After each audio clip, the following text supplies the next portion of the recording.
So guys, we are now less than a month away from the trade deadline on March 25th, and one of the common topics I see on YouTube, comments from viewers, people on social media, even the actual NBA media, and that is, should the Bulls look to make any trades before the deadline? Now, I've said before a few times on this channel, I do not believe the Bulls will, nor should they make a trade prior to the deadline, unless they can get a significant offer in return that would be overwhelmingly much of a benefit to them.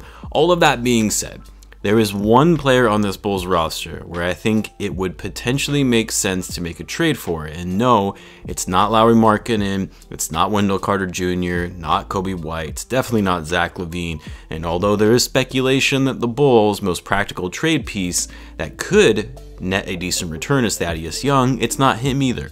So let's talk about this player and some of the potential options for a trade. So what's going on, everyone? You're listening to Bulls Central here. I hope you're all doing well. Guys, it's one of the most talked about things in the NBA leading up to the trade deadline. Are things going to be, any significant moves, player shifts across the league? And generally, most of the trades that occur, they end up happening in the final hours before the deadline. So really, having these talks are a bit early, but we're going to talk about it anyway because I see so many comments from you guys listing all the players that we need to trade, whether it's from Markkanen to Felicio, like anyone is going to take that guy on anyway, from Kobe White to Satoransky.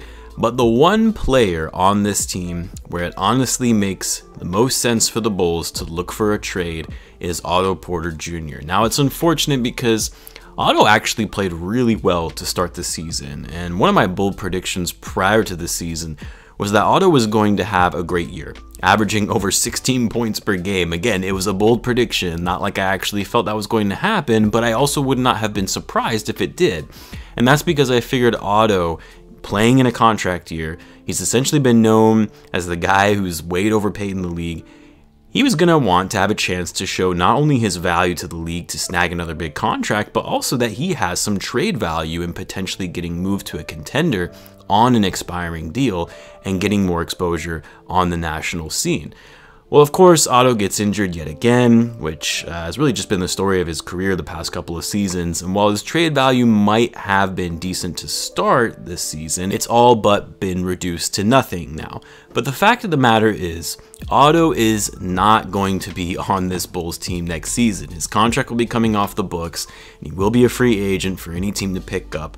So more likely than not, the Bulls are going to have him walk for nothing in return. But if the Bulls can get anything of value for him, I'm talking even a second-round pick from a contending team who is potentially in need of a decent wing player, assuming he can actually come back healthy, and just have him as a half-year rental. You have, just to actually help the team get through the playoffs and potentially make a title run.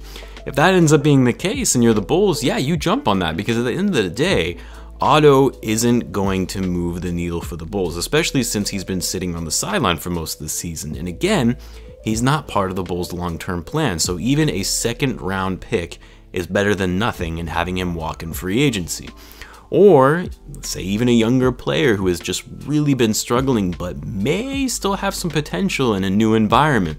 Say even a guy like Thon Maker, Marquise Chris, guys that were former lottery picks that initially had high expectations and just haven't lived up to where they were drafted. And yes, I would consider them busts, but they're also young, 23 years old, and who knows, they could turn a corner and get their careers going.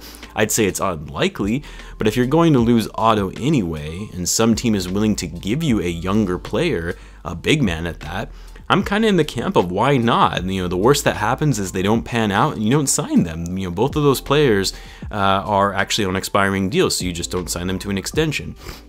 Now, whether a team like the Warriors would actually trade Chris for Otto, depending on where they end up falling in the playoff standings near the deadline, that could be another story. The other thing is the money doesn't really work when you're talking about trading players and draft assets and finding someone to actually match up Otto's salary. That's going to be a challenge in and of itself. Now, the one trade I would absolutely love is the Bulls trading Otto for Mo Bamba, a player, that the Magic have really already given up on, and a young player who is a defensive big man. But the Magic would never make that trade if they're trying to rebuild and the money doesn't work either. So really this was kind of just a wishful thinking trade scenario and can't actually happen unless, of course, you make a multiplayer deal for both sides to make the money work. But that likely would mean the Bulls would have to give up, say, Wendell or Markkanen and include another higher payer salary from the Magic like Evan Fournier or Aaron Gordon, and I just don't think it's worth it at that point. Lauri Markkanen is a whole nother story because, like Otto, it's a similar situation in that, you could potentially lose Lauri for nothing if you don't plan to re-sign him or you're not prepared to match an offer from another team that he might receive, given the fact he's a restricted free agent. But I've said it before, Lauri's playing very well, or he was playing very well before he got injured. The main thing really with him is, can the guy stay healthy? I personally think it's worth taking a chance on Lauri and see what he fetches in the open market as a restricted free agent and having that flexibility to match any offer. Because a stretch four that can shoot well and be aggressive and getting to the basket, I guess at times I should say aggressive and getting to the basket, and at his age, it's a coveted skill in today's NBA, and I really don't think it makes sense to trade him, again, unless it's a significant offer in return that is just too good to pass up. But back to Otto though, on the other side of the coin, does it maybe make sense to hold on to him even knowing he won't be with the team next year, because he could actually help the younger guys as a veteran role player should the Bulls make the playoffs, or even just be that extra push that gives the Bulls an edge in, say, a play-in game. Again, if he actually plays, you never know with Otto.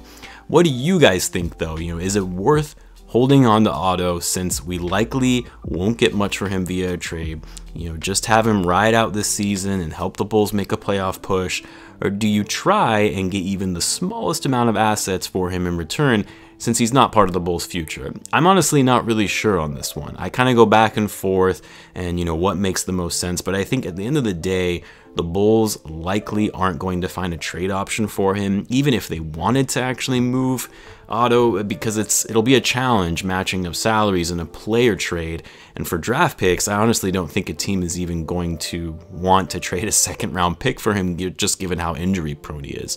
I would love to hear what you guys think though. Let me know in the comments. As always, be sure to subscribe if you're a Bulls fan and you enjoy daily Bulls content. Thanks again for tuning in, guys, and I will catch you in the next one.